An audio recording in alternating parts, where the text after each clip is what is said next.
Hey, Plain Talk listeners, have something to say? Call or text Plain Talk with your questions, comments, or headlines you want us to cover. Just dial 701-587-3141. Leave us your message or shoot us a text with your name and location, and you could be featured on an upcoming show.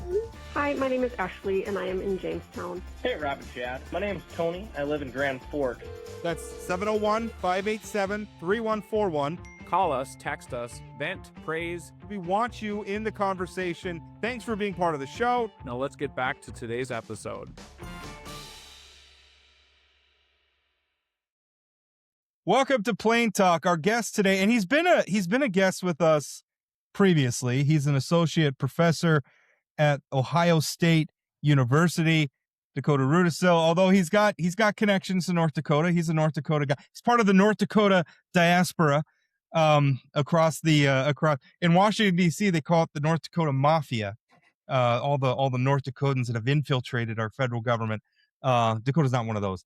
But we wanted to have him on because he works in an area of academia that is focused on. I guess I would describe it, and Dakota can correct me, as sort of the use of federal law or federal power, federal authority. And obviously that manifests itself in many ways, but in the two ways that we're going to talk about it: law enforcement and military. Now, we're all watching what's going on in Minnesota right now, and ostensibly that is a very, very controversial, very aggressively prosecuted law enforcement action. That is the Trump administration's, but maybe they would dispute my characterizations of it as controversial and aggressive, but that's what they're doing. They have ICE in Minnesota. I have asked the question, and it's kind of why I wanted Dakota to come on, because my line of thinking has been in here. Is the United States of America legally draws some very fine distinctions between law enforcement and military. And traditionally we have strong protections against deploying the military domestically. Now, we've all seen the National Guard get used during natural disasters or things like that, and I don't think anybody finds that particularly controversial. I think where it comes into, and where my question is though, is that when we have personnel who are dressed like soldiers, who are equipped like soldiers, who are using military tactics, not unlike what we would have seen in a place like Fallujah, to sweep neighborhoods, go door to door, has that definition between what constitutes the domestic law enforcement and military, has it eroded? So I wanted to bring Dakota on to talk a little bit about that as we all try to make sense of what's happening in Minnesota. Dakota, thank you for your time. Appreciate it. And I mean, what do you think? That is a place where my mind has been, and it bothers me because I feel like we're crossing some lines here. And I guess I just wanted to get, as an expert, as somebody who studies these things, what are your thoughts? Yeah, well, I appreciate it. Delighted to be here. Yeah, I mean, so I think that this is something that is on the minds of a lot of Americans, and it's just, these times are super weird, right? In so many ways. And don't be alarmed. There's a siren. It's noon. There's a siren that goes off. It's a test siren every Wednesday at this time. So nothing additional terrible has happened. No, so this is pretty strange. And so what you're getting at there is something which is really powerful in the American idea and American history, which is separation of the military and law enforcement. Right? We've had these separate.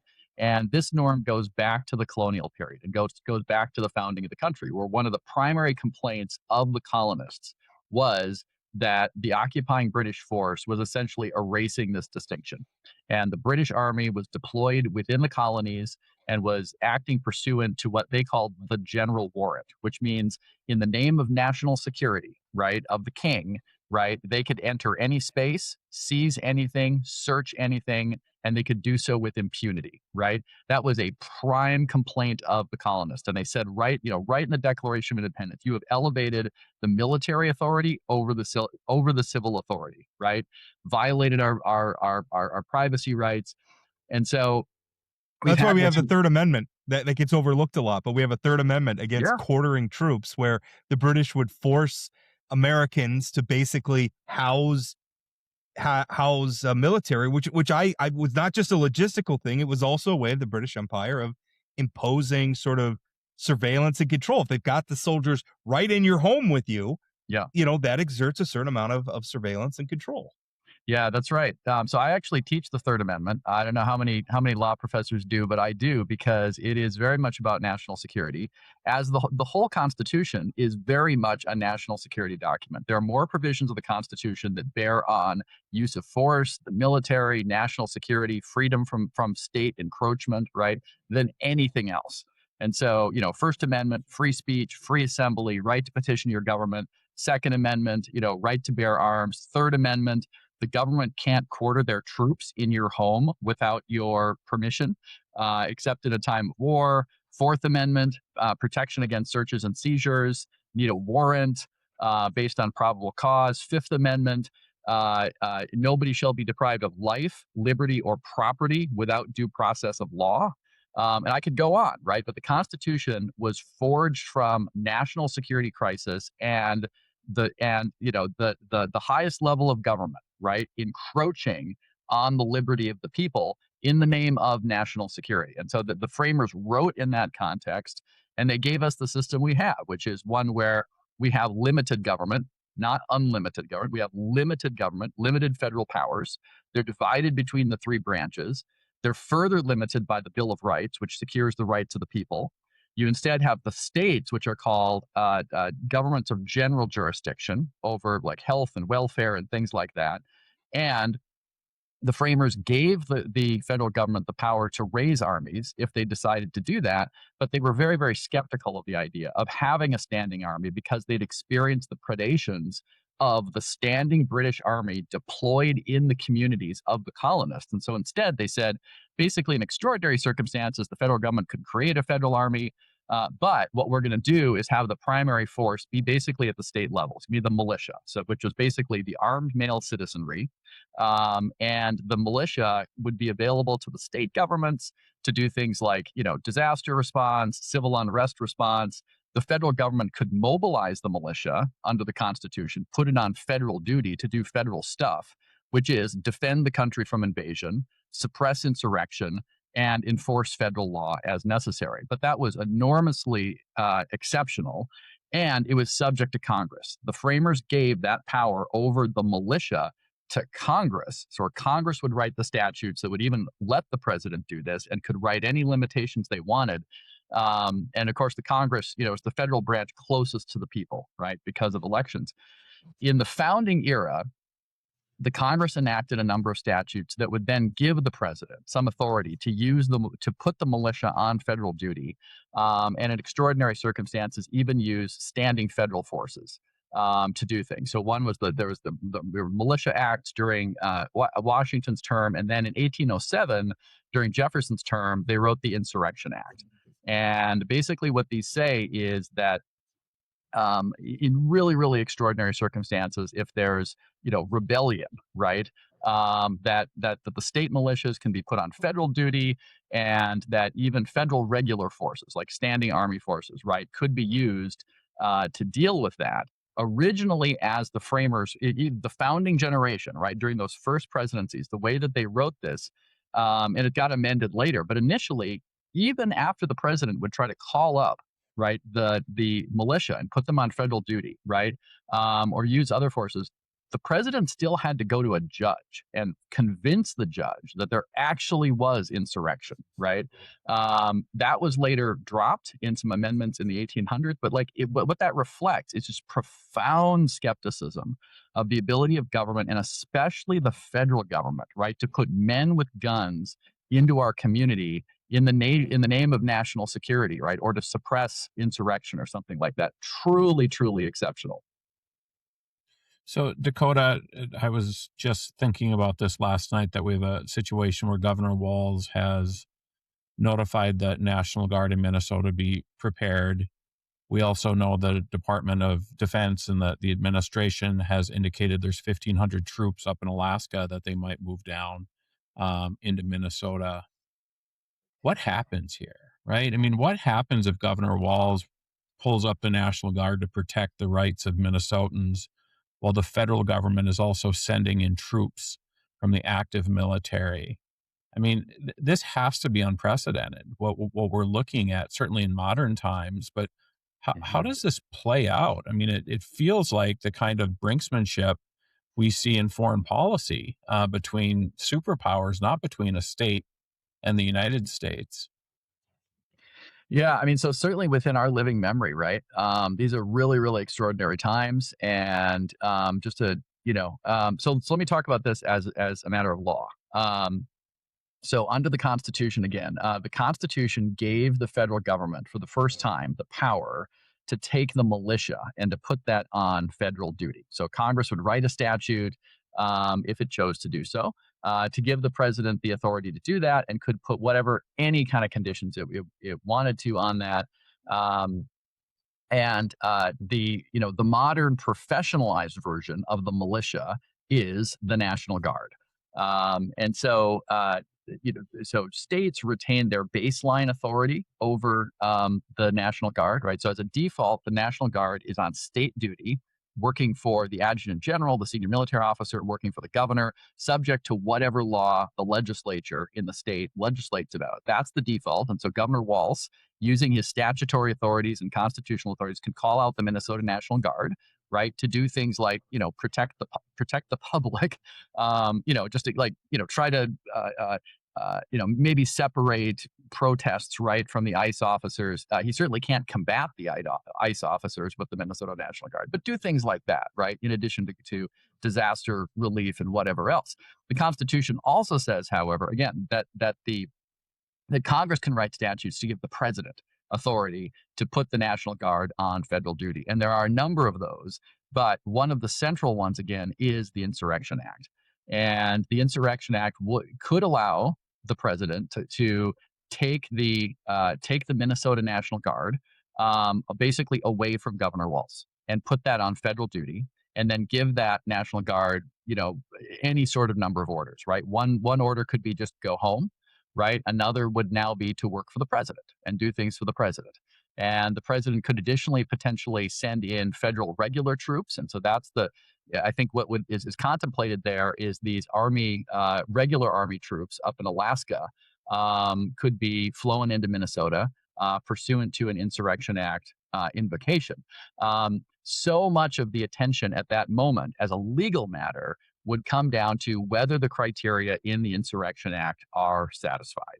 And this is I don't know what your metaphor is, a legal swamp, minefield, whatever you want to talk about it, right? Because the Insurrection Act as it exists right now is what I describe it to my students as basically it's a snowball that's rolled downhill.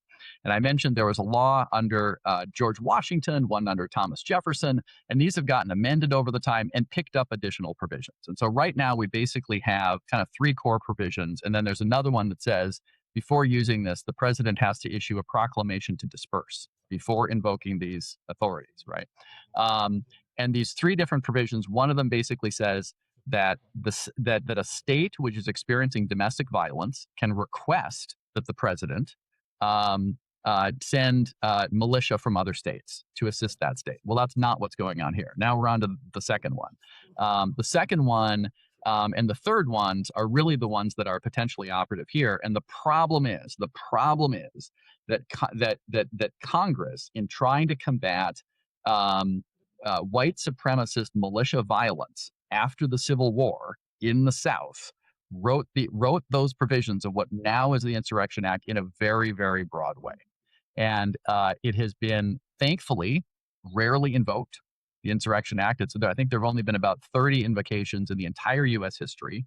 The most frequent ones in recent history were in the 1960s for Presidents Eisenhower, Kennedy, and Johnson to take Southern National Guards away from Southern governors, right, who were trying to basically defy the federal government, right, and the federal government's efforts to implement Supreme Court decisions and other court decisions against segregation. Basically, the Southern governors were trying to use their National Guards to keep racial segregation going. And so blue and red presidents invoked the Insurrection Act, took the state National Guards away from Southern governors, and then sent in federal forces to do things like, we're going to integrate the schools pursuant to court order, right? So that was the 1960s. Since then, the only time we've had the insurrection invoked since then was in 1992, when there was widespread breakdown in public order in Los Angeles, right? Massive citywide riots and destruction of property and looting and murder, right? President George H.W. Bush invoked the Insurrection Act and was able to mobilize National Guard and send in Marines and Army to restore order in LA. And it was brief and I think probably warranted. But the problem is that even though the Insurrection Act generally has been used in really extraordinary circumstances, like what we're talking about here, again, Congress in the late 1800s wrote it in a very, very broad way. And there's one of these provisions in particular, which is written in such a broad way that I think that if you were trying to be somebody who is maximally pushing your legal authorities, right, you could basically say that like any sort of conspiracy against federal power could justify invocation of the Insurrection Act, right? So like imagine two dudes, right, who are conspiring to cheat on their taxes. If you take a maximalist reading of the Insurrection Act, the president could send in the First Armored Division against those two dudes trying to cheat on their taxes, right? Obviously, that's ridiculous in the context of our constitutional values, right? Well, I think that law speaks to enforcement, military. because a lot of what we're talking about, like checks and balances, the 10th Amendment, the rights of states versus the rights of the federal government. I mean, that interplay, I mean, there's so much jurisprudence, there's so much legislation around that. It has been one of several, but one of the central preoccupations of our nation since its founding. But one of the places where it breaks down is what happens if one of the people, in this instance, the president, is acting in bad faith. To your mind, to choose to take a maximalist interpretation and go far beyond. Like Congress has delegated the executive branch these authorities to be able to use the military in extraordinary circumstances to restore order. And you cited some instances where I think everybody on this call would agree were appropriate, enforcing civil rights legislation and Supreme Court jurisprudence against southern states that at the time I think you could say are acting in bad faith and trying to block something, or the riots in Los Angeles, as you just noted, probably a prudent thing to just get in there, try to calm things down and stop the violence. So that hopefully we can move forward. But in this instance, it doesn't feel like good faith. Like this does not feel like a good faith use. This seems like somebody who is trying to pick fights, somebody who is trying to create rancor, not calm things down, but create rancor. I would argue the way and so it just, I don't know. I mean, it seems like that's where our system breaks down, is at some point, if one of the cogs in the checks and balances just decides to stop acting in good faith, what do you do? Yeah, it's a huge problem. So I'll say two things about that. So number one, the way that the framers contemplated this is that people who are elected to Congress, or in the case of the Senate back then, appointed by the state legislatures, they would play their constitutional position, because the framers they wrote the Constitution before there were political parties. I mean, people had all sorts of different opinions on stuff, and you had little factions. You had factions on things like North. Well, the Hamiltonians and the Jeffersonians, Totally. They had different ideas about standing armies and all that stuff. Yeah, right. But you didn't have, but the parties only emerged during President Washington's after the Constitution was in effect. And so they didn't. But what they assumed was that people in Congress would have primary faith to the overall civic interest of the country and would play their constitutional position, and they would be skeptical of encroachment by the other branches, right? And they would be very, very protective, right, of the Constitution and the general public good, in a context where the framers really, when you read the Federalist Papers, like my students and I do, they were worried about too much legislative power under the design that they had. If anything, because they just thought that, well, Congress is going to be so active, right, and so protective of liberty and the constitutional design, right? But what we've had now with this really, really rigid partisan politics, right, is, a Congress which has been, just remarkably deferential, right? Like, and Rob, I know you've written about this so much. Look at the traditional Republican Party in America, right? And their commitments about like how separation of power should work and individual liberty and public accountability and morality, right? You look at that from like 10 years ago and where we are today, the amount of deference we've seen from Congress, right? So that's number one. Well, yeah, and I would argue also, though, the amount of deference from the voters. I mean, I would say that even upstream from Congress's being deferential are voters. I mean, if you polled, and I have seen recent polling, President Donald Trump is still very, very popular in North Dakota. I would have to imagine that the message, if a Julie Fedorchak or a Senator Kevin Cramer, or Senator John Hoeven were contemplating leading a congressional push to try to rein in and maybe remove some of the congressional or maybe even just more closely define some of the executive authority that President Donald Trump is using, I think that they would get enormous pushback from a critical mass of North Dakota voters because they're fine with it, because the person wielding the power is Donald Trump. Now, as Joe Biden wielding the power, I suspect that they would feel differently. But that seems to be where we are as a country right now, and it speaks to the partisanship you're talking about. Yeah, well, and that's the thing, right? I mean, traditionally, as you think about government and power, right? Traditionally, the thing you need to do is you need to think, okay, if we're going to give government this a power, right? You have to, number one, think about, okay, well, what's the problem we're trying to solve right now? And then your immediate second question is going to be, now, let me imagine this power in the hands of the people I would never want to have, right? Right. And then you go back and you change your draft to really tighten it up, right? To make sure. And so, I'd just say, like, if you are fine with, a federal domestic standing army, right, which is not the professionalized National Guard, not the professionalized U.S. Armed Forces, right, and all of their civic norms and, just everything that goes with that, right, rules and regulations about how they operate domestically, like it's thick, right? Instead, we have this new ICE thing, right, which is basically a new federal domestic army, right, which, as you watch them, if you know about how police operate, military, they are undisciplined, they are barely trained, they are extremely aggressive, right? And from so many of the comments that they've made to people that they've detained, right, they sound like really highly ideological and partisan. And then now we have, the top people in the executive branch saying that they have complete immunity for anything they do, right? So, I mean, let's just look at this, right? So you've got like a barely trained, barely disciplined, right, new army of dudes in cities with machine guns, and they've just been told you have complete immunity, right? I'm thinking about the conservative humorist. And if a protester gets in your way, they're a terrorist. Yeah. I mean, I'm just thinking about like the great conservative humorist PJ O'Rourke, who I always loved reading, and he said, giving money and power to government is like giving whiskey and car keys to teenage boys.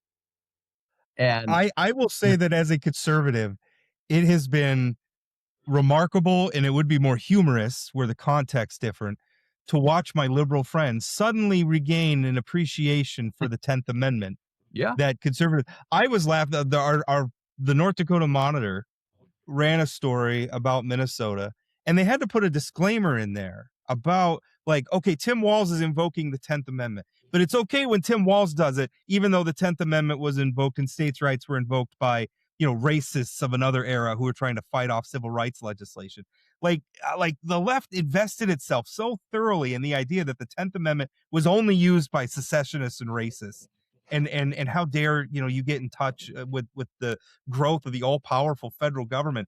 I got to think there's a lot of Democrats and a lot of liberals that are regretting the amount of consolidation of authority that they've promoted in the federal government right now that Donald Trump is the one wielding that power. Hey, Dakota, can I, before we get, I know we're running up against it, and I want to get to another question really quickly. And that is, we've talked about maybe that there's not some honest brokers that are participating in this process right now, but there's a lot of human beings who are making decisions. And you sent us an article about a specific North Dakotan who stood up to illegal stuff. It was one human being doing what's right. And I think Yeah. I find this story inspiring at this time. And I would love if you talk a little bit about your great uncle and the work that he did back in World War II.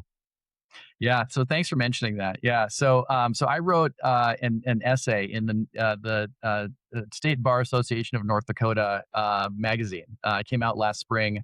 You can find it online. And it's a short essay about Sergeant Peter Granlund. If you want to Google it, Granlund, Sergeant Peter Granlund.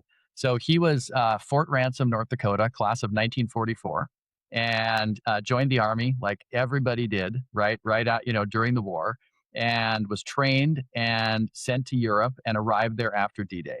And he was involved in months of the most intense combat between the U.S. Army and the German military, and they fought professional German Wehrmacht, and they fought SS Panzers, and just it was the most intense stuff. It was the Battle of the Hurtgen Forest, and then the Battle of the Bulge, and then the push over into Germany. And my great uncle Pete Granlund, 19 years old, 18 and 19 years old, was at the very tip of the bloody tip of the spear, month after month of grueling combat, and a hero many times over.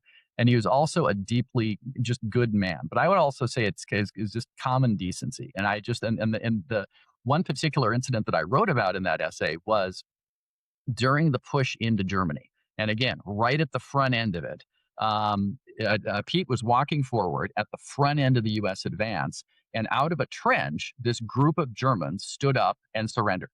They threw their weapons down, threw their hands in the air. They surrendered to him. And Pete said that they had a new lieutenant in their unit. And he called back to the lieutenant and said, like, okay, Lieutenant, what's the plan for these guys? Right? Thinking like, do I hold them now? Do we have somebody else who's taking POWs? Are we handing them off to another unit? Like, what's the plan? Right? And the lieutenant said, kill them. And Pete, who'd been trained on the rules of engagement, which are informed by the law of war, and are just our civilizational moral commitments, right, to not directing force at prisoners. This is just foundational in the law of war, right? Not directing force against harm, against helpless people. Well, he refused to comply. It was a manifestly illegal order, and he wouldn't do it. And he thought, well, at that moment, I could, maybe this lieutenant is going to execute me or something like that. Thankfully, the lieutenant just let it drop. But, what a moment, right? Like, here's this 19-year-old kid, right, who's been fighting the Nazis for 3 or 4 months. He wrote in his memoir, all his friends were, like, every friend he'd made was dead, right? Think about the animus he had towards the Germans, but they surrendered. He was given a plainly illegal order, and he refused it. Right? I mean, talk about moral courage. And I look at that, and I look at some of the conversation we're having today. And number one, just the lack of courage that so many people are demonstrating in so many circumstances for standing up for what they know is right, and speaking out against things that are wrong. And then also this conversation we're having about legal and illegal orders. And now we have a Secretary of Defense who has basically made his new motto, maximum lethality, not tepid legality, basically saying our priority is just killing people, and law doesn't matter. Well, I look at that, and I think of Sergeant Granlund and the courage that he had in pushing back against that. I think so much of it comes down to, you can have all the laws in the world, but they're kind of like money, right? Why is a dollar bill worth a dollar? Well, it's because we all agree on it, right? We all agree that if you give me $1, I'll give you $1 worth of goods and services. Well, the law is the same way. The law only matters. Yeah. It only restrains people's behavior if we agree to follow it, and if we agree that breaking it has consequences, and we enforce those consequences. If the people who are in key positions just agree to, or even the voters, because again, I am not for letting the voters off the hook. One of the reasons why Congress has acquiesced the way it has, I would argue, is because vast swaths of the American public want that. And that is terrifying. If we don't stand up for the rule of law, then nobody will. And then it's lawlessness, and law is whatever the person with the most, who commands the most guns, I guess, says it is. Yeah. And that's a terrifying thing. Dakota, thank you so much for coming on. So You much bet. of this stuff is murky and emotionally fraught. and difficult to talk about. But it's important discussion. I'm glad you came here to share it with us. Always a Thanks, pleasure. Dakota.